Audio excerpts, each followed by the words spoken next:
Kalau tanya apa Ishan minat sekarang, inilah minat dia. MRT laluan Shah Alam, JB Central, RTS, LRT laluan Titi Wangsa, LRT laluan Titi Wangsa.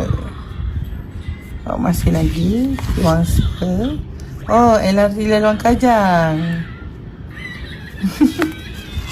Inilah yang ditulis sebab ni. BRT laluan Sunway,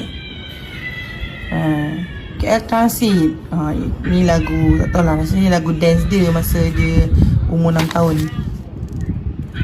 Nampak ni, KTM komuter lah. Semua ni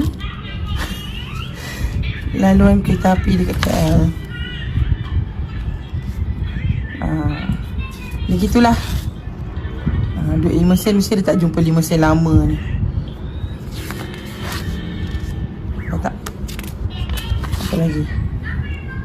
Ni semua laluan kereta api.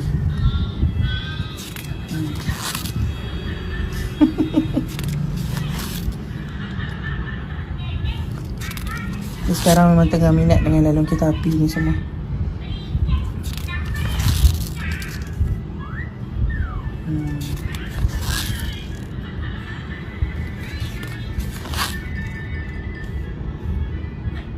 Okey, ni kan hari tu kita orang pergi Laksamana Run tau. Kat sana ada Tunku Aminah. Balik rumah besoknya, dia tulis nama anak-anak Stan Johor.